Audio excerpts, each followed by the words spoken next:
Welcome back to the show. We are in season 2, and I am kicking off with a solo episode. But I have some very exciting things for you coming in this season. So, this is season 2, year 2. I did a very long season. We went all the way through the end of October, and then I took November and December off for the holidays. So, we are kicking it off in January. And today's episode, I am talking about why you shouldn't wait until the kids are older or grown or out of the house before you start to work on your marriage. I hear this from couples. I hear this. I've heard this over the years of my career. And I've had people come in saying that they were going to wait until the kids were older, but then deciding to do the work now because they realized their marriage couldn't wait. Now, I've also been at parties throughout this holiday season, and I've heard this a little bit more. And I thought, you know what? I'm going to do an episode on this. But I've been at parties recently, and I've actually heard this more from men than women. Men saying, my wife is really busy with the kids, with her career, and we don't really spend that much quality time together. I try getting her to stop doing this or stop doing that, and she won't. And so we really love each other, but I don't really know how to get her to want to spend more time with me. And what I've gathered from this, and because I know who these people are that I'm talking to about, what I've gathered is that these are women who are really trying to do it all, like do all the things. Um, Manage your career, go to work, be successful there, um, be the kind of mom you want to be, taking your kids to their soccer games, their basketball games, gymnastics, dance, whatever it is, attending all those things, staying and watching them. And you have very little time actually for yourself and even less time for your husband. And so this is not an easy thing to manage without feeling pulled in a variety of directions and without guilt. So we're going to talk about how to balance out this dynamic internally. We're not going to talk about time management, but we're going to talk more from a psychological and emotional perspective, how to balance this dynamic psychologically. And then also, I want to talk about guilt. I want to talk about the role that the guilt plays. Because a lot of times when I talk to women, they'll say, I'm winning in my career and I'm failing in motherhood, or I'm winning in motherhood, but I'm failing in marriage. And it's such a terrible feeling to feel like you're winning in some areas and failing or others. In fact, it's a terrible feeling to feel like you're failing in any parts of your life, right? So let's discuss this as a kind of psychological dynamic where, um, okay, pre-marriage, even pre-kids, things are fairly easy in most relationships, right? Pre-kids, think back. Think back to pre-kids. Think back to pre-marriage. Not a ton of responsibilities. If you had a house yet, you have the house. If you didn't have a house yet, you didn't even have that. You probably were working, but depending upon where you were in your career, like maybe you weren't as knee deep in the responsibilities of building that. And I know for us back then, that point in time in our life, it was really easy. We both came home from work. Neither of us were running a business at that time. We came home from work on a Friday and we did our usual out to dinner, movies, book club, not book club, the bookstore, whatever. Weekends, we were free to do whatever we wanted. Then you get married. Now you've got a house, you get a little more responsibility. So your weekends are probably spent managing that, taking care of that. It's really when kids come along that now you're having to really divide your attention between each other. And so this is a period of marriage where all research indicates that marital satisfaction goes down after you have kids. And I could see why. Kids are definitely a joyful experience. It's something that most people can't wait for. You're very excited for, you're planning for.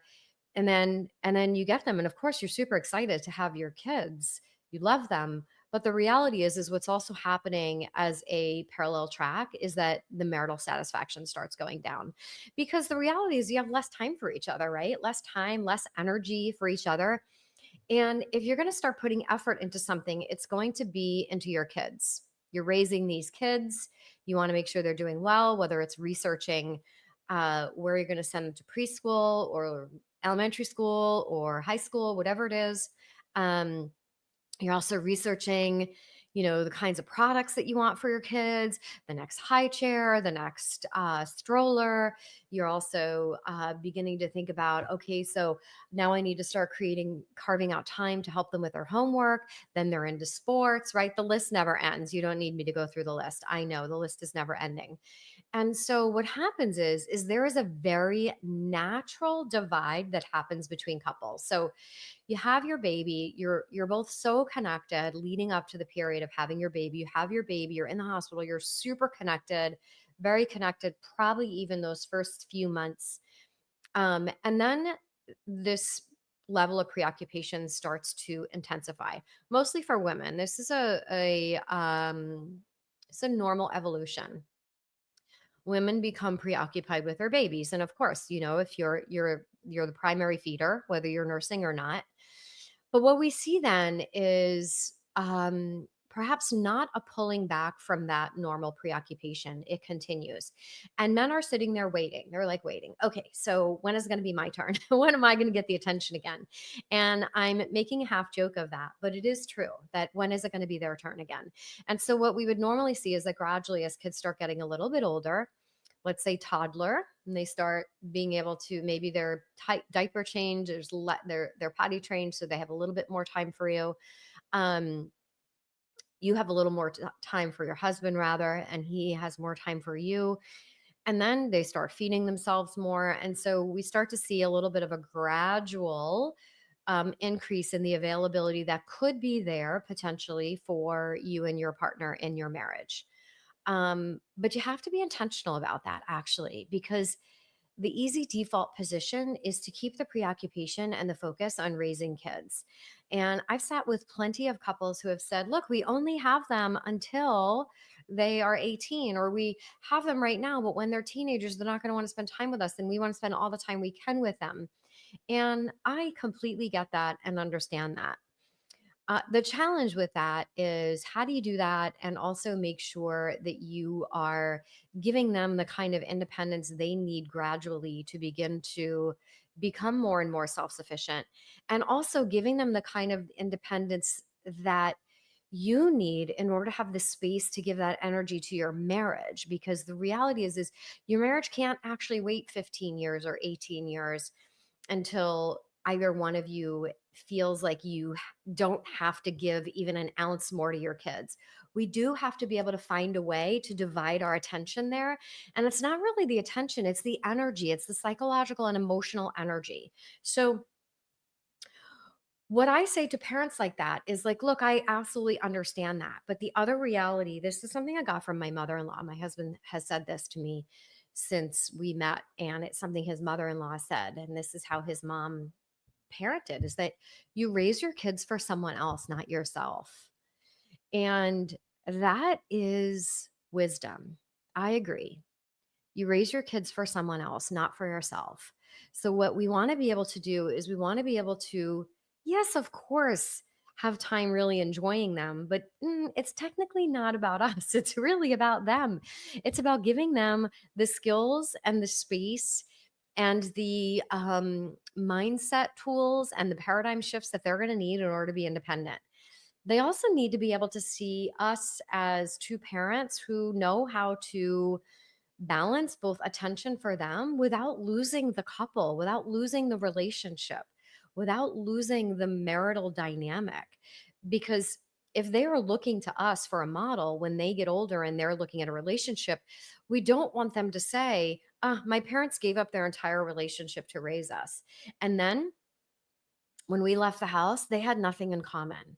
So these are things that I hear from adult children about their parents. Now, of course, the other extreme, which is my parents never had any time for us because they were so busy working, or so busy focused on themselves.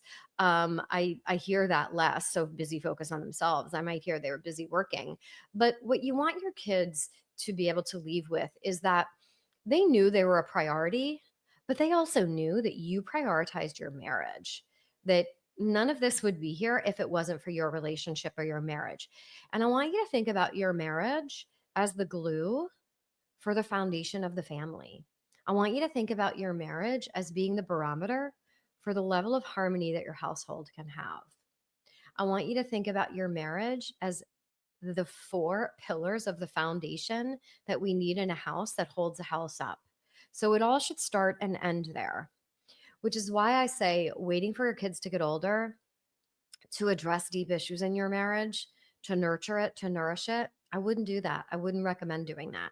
So, you want to be able to nourish and nurture your relationship right off the bat. One of the things that my husband and I did was we nights set, we had a standing babysitter. So if life was really busy during the week, which it was, we both worked, and then we only had one child, but still we were busy and we were attending to her and managing our house, that we always knew we had that date night. And then as she got a little bit older and she started going to Sunday school, we had Saturday night. Well, maybe we moved date night to Friday night. And then we also had Sunday morning when she was in Sunday school. We did not use that time to go to the grocery store and clean the house. Sure, we could have done that. But actually, we wanted to use that time to have time for each other. So for me in our home, the relationships came before the stuff that needed to get done around the house. And I would say that is still the case, is that now we have someone who helps us clean the house. And so that isn't really an issue. But when we were first married, we didn't. So we were doing that. So you want to make sure that you're nourishing it.